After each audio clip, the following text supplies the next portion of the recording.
The demon and the Buddha. Which one will you follow?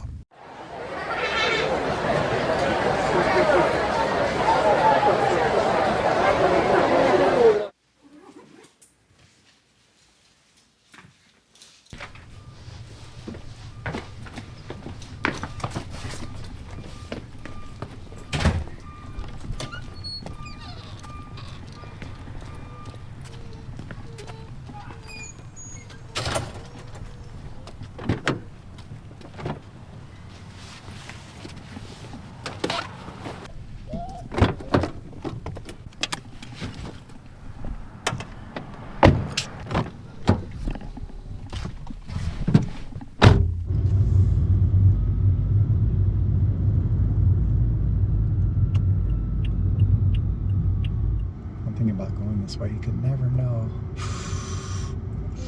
Oh, that was tight. You got a small car. Very tight. Bye. Bye. Love you. Don't forget your backpack. Hey everybody. Well, I just dropped off the kids at school. I usually don't do that, but Kendra is sick. She came down with COVID. Anyways, she's doing much better now. But I'm doing a lot of extra things. So I dropped off the kids. I'm supposed to go on a hike, but I'm supposed to do an errand for Kendra. Pick up some kind of camping device or something like that. Not sure what. I didn't ask any questions. It looks like it's in St. Martin, Morgan Hill, something like that. Let's see. It doesn't look too bad. It's about a 36-minute drive. And apparently there's possibly a place to hike near there called Coyote Lake Harvey Bear Ranch. I think that's what it's called. Anyways, if you want to find out what's going to happen, follow me.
Okay, I think I made it here.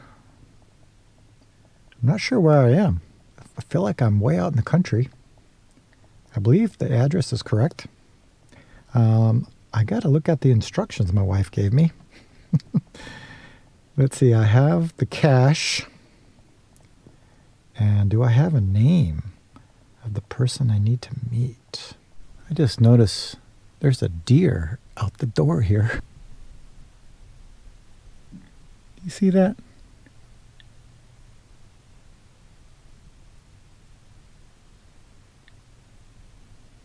Now, I have to say, that's not something I see too often in my neighborhood. Hey, little buddy. I think we're going to wait for you to pass. Don't want to scare you. My wife just sent me a message saying to go down their driveway and not park in the street. All right, let's try that.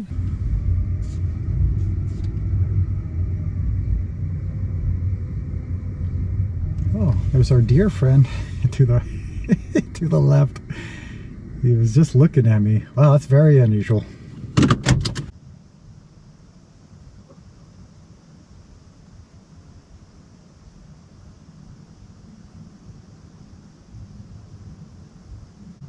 Thank you. All right. Okay, I got the goods. The woman is actually very nice. She actually gave me some tips for hiking, so I'm going to see where I end up.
Okay, Coyote Lake Harvey Bear Ranch, County Park. Thirsty little one right there. Mountain lions live here. All right. Now, I've never been here before. This is the hike that this woman recommended. So I'm not sure where to go. And it's supposed to be pretty hot today. It's going to be like 91 degrees Fahrenheit, which is what? 32, 33 degrees Celsius. Is that hot? Seems hot to me. I did bring my hat. I believe I see the gate. Let's check this out.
Last night, and also when I woke up this morning, I didn't feel like doing anything. Didn't want to hike. Didn't want to get out of bed. But I did it. Do you ever feel like that? It feels like there's always this demon in our mind, always talking, telling us what to do. So I noticed this demon, and I said, "Excuse me, I have something to do today."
Notice you are entering a cattle grazing area. I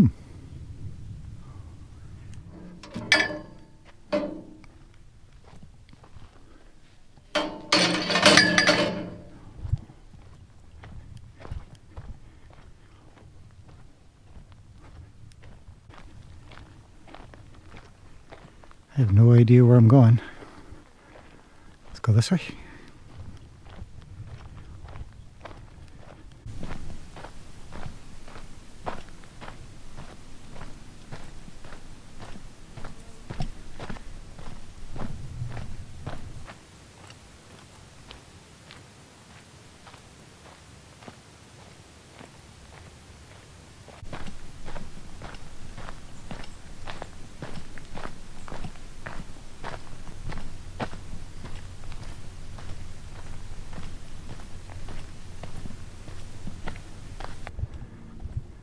Man, there's a lot of gates around here. But the Great Way has no gate. So how do you pass this gate?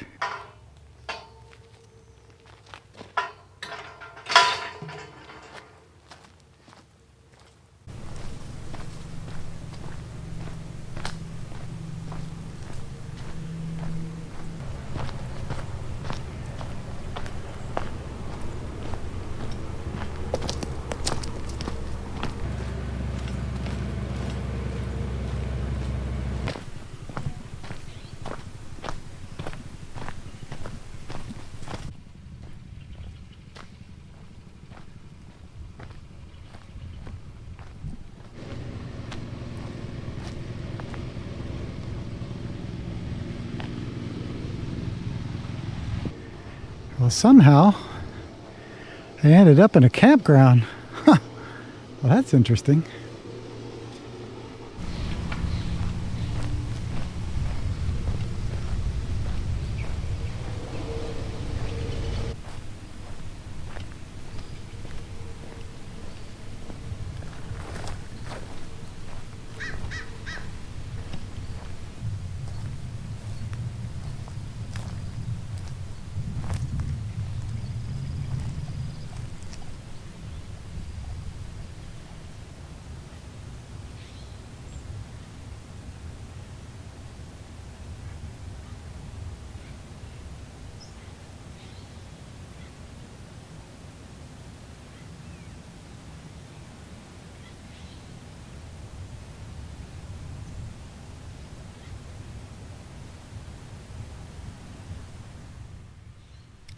Boy, I'm sure glad that woman recommended this place. It's very beautiful here. It looks like you can camp here. So I'm going to have to bookmark this for my family. I recently saw a quote from the Quantum School of Zen's Instagram page, and it was an exchange between a student and Zen Master Sungsong. And the student asked how to develop wisdom. And Zen Master Sungsong said, only together action. And the student said, well, there's many hermits who've been practicing in the mountains for many, many years, and they have very clear minds. And Zen Master Sungsong responded, yeah, clear minds, but no wisdom. I thought that was an interesting teaching. I often talk about this Tibetan nun I saw on YouTube, and she was ranting about the term mindfulness, how it's being overused and sold for lots of money. And she said, you know what? A thief needs mindfulness. And I was like, that's kind of interesting, right? Because if the thief doesn't want to go to jail, they need to have a very clear mind so they don't leave fingerprints and trails and things like that. So meditation, mindfulness, clear mind, that's great.